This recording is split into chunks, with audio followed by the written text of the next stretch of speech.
Someone asked. Well, actually, let me throw in something also that's interesting. Remember how I said calculating salary might be something? So let's say we have a public virtual int calculate yearly income, and we have an int year that's passed in.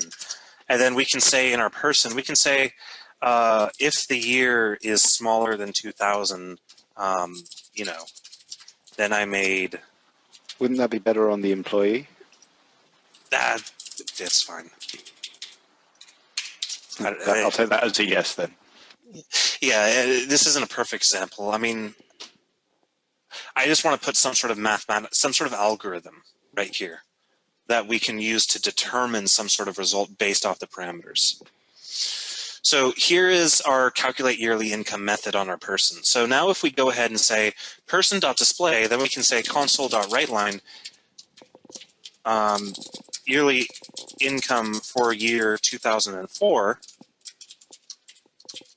And then we can say person.calculate yearly income for 2004. So now you'll see that if I go ahead and hit a 5, oh great, this is going to be fun.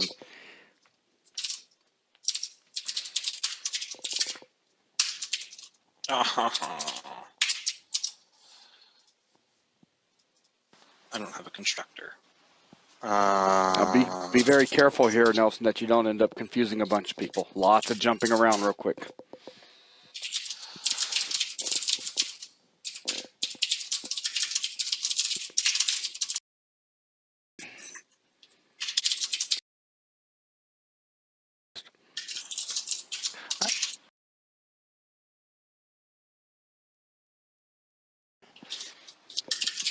Like for the C# lessons.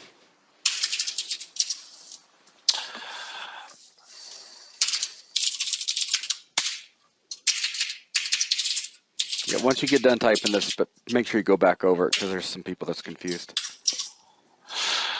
Okay, so what I've done here,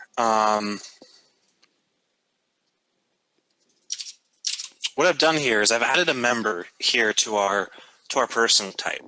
And I've said public virtual int calculate yearly income for this person given a particular year.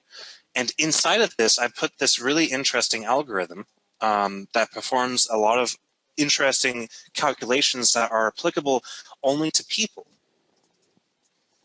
Yeah, that is interesting. Yeah, it's a very complex algorithm. It took me years to develop. Lots of zeros, too. Writing actually an academic paper on it now.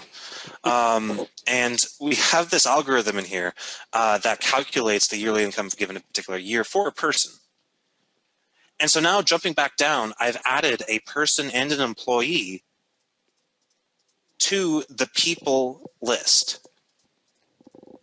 So if I go ahead and hit F5 now, we'll get person, Nelson Lakay, yearly income for year 2004, 10,000. Employee, Hey Whoa, 23, yearly income for year 2004, 10,000.